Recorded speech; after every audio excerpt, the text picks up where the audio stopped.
뉴욕시 역시 백신 공급 물량이 턱없이 부족해 접종 예약을 연기하거나 아예 예약을 받지 못하는 사태가 발생하고 있습니다. 또 뉴저지 등 일부 지역에서는 흡연자에게 코로나19 백신 접종 우선권이 부여돼 논란이 되고 있습니다. 제휴사 뉴욕 KBTV가 보도합니다. 마운트 사이나이 병원은 백신 공급 물량 부족으로 지난 15일 금요일부터 19일 화요일까지 예약된 모든 접종을 취소한다고 밝히고 물량이 확보되면 백신 접종을 재개할 것이라고 전했습니다. 또한 19일 이후로 예약된 접종 대상자들에게도 계속해서 지연 상황을 업데이트할 예정이라고 말했습니다.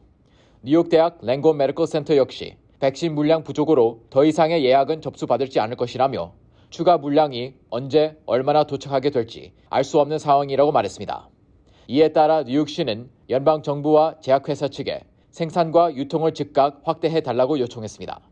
뉴욕시는 지난 금요일까지 총 80만 500개의 백신을 공급받았으며 이 중 33만 7,518개를 사용했습니다.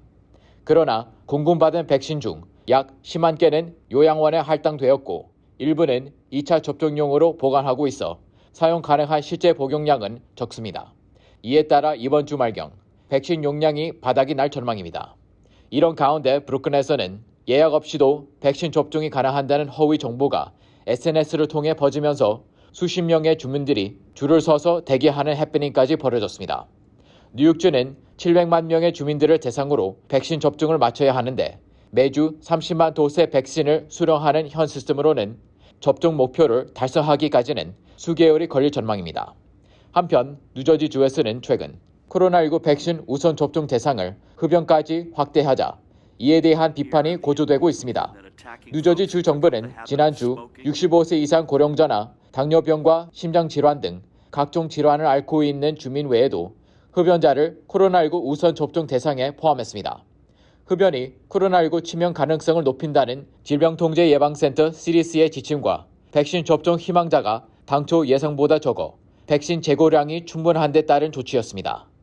그러나 교사 등 일부 직업군이 필수 접종 대상으로 포함되지 않은 상황에서 흡연자에게 우선권이 허용된 사실이 비판이 받고 있으며 흡연은 객관적인 증명이 불가능하기 때문에 누구든 흡연자라고 선언을 하면 65세 미만이라도 백신을 맞을 수 있게 됐다는 것도 문제가 되고 있습니다. 현재 흡연자에게 백신 접종 우선권을 부여한 곳은 뉴저지와 미시시피주이며 메인과 매사추세츠, 노스캐롤라이나주는 흡연자도 백신 접종이 필요하다는 점을 인정했지만 우선 접종 대상에 포함하지 않았습니다. KBTV 뉴스 이창원입니다.